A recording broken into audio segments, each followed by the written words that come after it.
One of the most common questions we get as physical therapists is, should I stop if it hurts? And the answer is maybe. Not every pain means you should stop, but not every pain should be ignored either. The key is understanding the difference between pain that is productive and pain that is a sign you need to modify what you're doing. So let's talk about it. Most people assume pain is a direct measure of tissue damage. The more pain you have, the more damage there must be. But pain doesn't actually work that way. Pain is a protective signal generated by the nervous system. Its job is to get your attention and encourage you to protect yourself. Sometimes it's very accurate. If you step on a nail and it hurts, pain is doing exactly what it's supposed to do. But other times the alarm system becomes more sensitive than necessary. Think of a car alarm. A well-functioning alarm goes off when someone breaks into your car. An overly sensitive alarm goes off when a strong wind blows past it. The same thing happens with pain.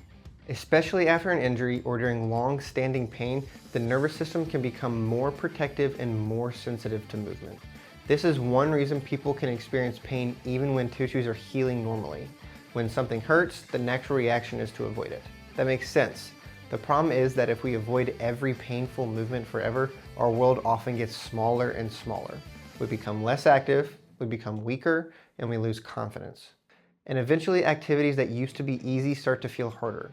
The goal of rehab is not to avoid movement forever. The goal is to gradually rebuild tolerance to movement.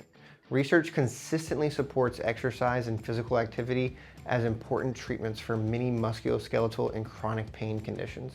Movement is often part of the solution, not something to fear. One framework I like to use is the traffic light system. Green light, the exercise feels fine during and after, no major symptom increase. Keep going. Yellow light, you notice some discomfort during the exercise, but it stays manageable and settles afterward. Symptoms are not significantly worse the next day, and this is often acceptable during rehab. In many cases, some discomfort is expected when rebuilding strength and capacity. Red light is sharp pain, rapidly worsening symptoms, loss of strength or function, pain that continues escalating during or after the exercise, and pain that remains significantly worse for an extended period afterwards. These are signs that you may need to modify the exercise, reduce intensity, or seek guidance. The mistake that many people make is treating every bit of discomfort like it's a red light. One of the most important questions to ask isn't, did it hurt while I was exercising? Instead, you should ask, how did my body respond afterwards? A small increase in symptoms that settles quickly is very different from symptoms that spiral out of control for the next several days. When we're trying to build capacity, we want exposure that challenges the body without overwhelming it. Think of it like strength training. Too little stress, nothing changes. Too much stress and recovery becomes difficult.